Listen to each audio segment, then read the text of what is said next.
The National Energy Board, NEB, has ruled in favor of the Trans Mountain Pipeline, saying the company pushing the project does not have to comply with two sections of the City of Burnaby's bylaws. The sections had required Trans Mountain Pipeline ULC to have preliminary plans and tree-cutting permits for project-related work approved by the city, said a Thursday news release.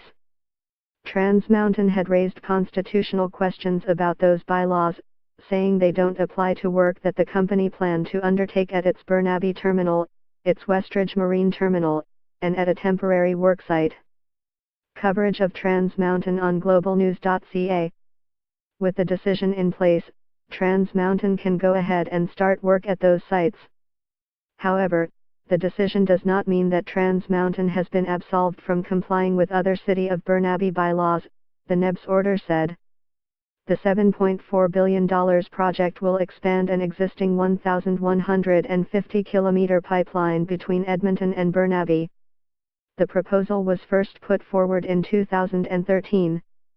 The National Energy Board, NEB, approved the expansion in 2016, subject to 157 conditions. Watch Global News ongoing coverage of the Trans Mountain Pipeline expansion project. The project will involve 980 kilometers of new pipeline, 12 new pump stations and 20 new tanks.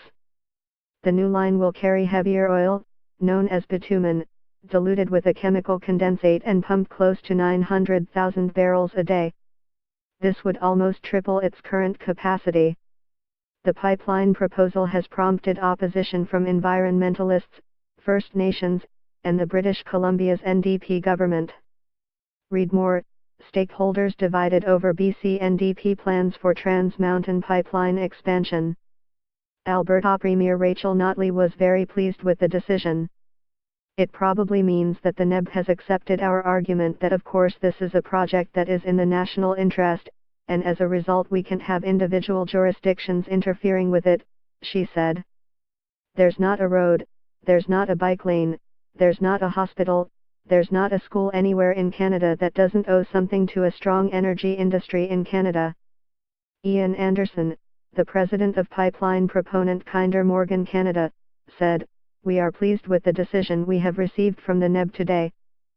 Also happy with the decision?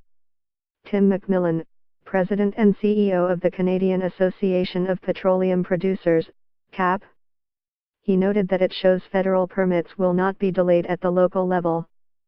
Tildo with files from the Canadian press.